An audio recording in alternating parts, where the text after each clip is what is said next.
Hi, I'm Coach Kane from Straight Blast Gym, Portland, Oregon. This is Coach Ella.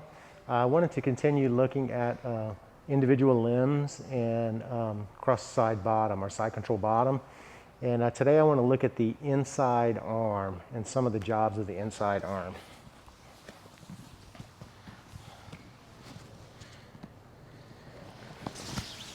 So this arm, the inside arm here, so we're going to look at that one. Ella's arm position, she's either going to have her arm on the near side of my body or the far side of my body. That's going to be her choices. And so let's start out with her arm on the far side of the body here. A lot of times what people will do with this arm is they'll put the elbow in the hip here, and it makes a good tool to keep the bottom person out to make space to get this knee in. That works pretty good.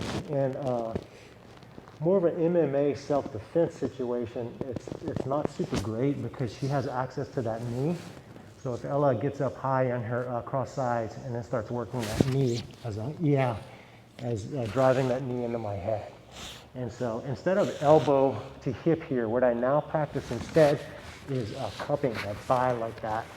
I would cup that thigh. And so now if she attempts to knee with that one, yeah, it's going to be really hard for her to knee. Now, I'm not applying a ton of pressure. I'm just kind of loosely wrapping it here with kind of a paw grip like that. Now, I have to be careful in this scenario because if Ella wants to elbow me here, go ahead and drop. Yeah, she can do drop elbows there. And so I take care of that with my head. And so instead of keeping my head on the mat here, I would lift my head up off of the mat. And I would drive the back of my head into her shoulder there like that. And then that way, if she wants to lift up and do elbows, yeah, I can kind of keep her out with that move. And so there, and then now if she tries to knee, yeah, I keep it out. And so I can use my body positioning here to keep myself safe. Now while I'm here, she might decide to bring her arm to the near side. If she does, I'm gonna immediately cup it like that. And I have to protect myself on this arm because this is her striking arm. So if she tries to punch me with this arm now, I've got that cupping sort of winging motion I could use to keep her from hitting me with that hand. It also keeps the crossface out. And so while her hand's on the near side, I want to be protecting myself from the crossface. So go ahead and crossface. She can't do it. Go ahead and hit. She can't do it. Go ahead and knee me. She can't knee me because her hand's on the near side. And so here, now she's going to take her arm and put it to the far side. I'm going to bring my head up, back of my head against her shoulder, and cup that leg so I don't get kneed. She brings her hand back to the near side. I'm going to cup it like that, and I'm going to protect myself here, there. So that's a couple of things that I would do there. Sometimes you get caught in the crossface. So the crossface is on here like that. I was a little too slow there, and I got caught in a crossface. Now, it's really hard for her to knee me in the head while she's cross-facing because she doesn't have the space.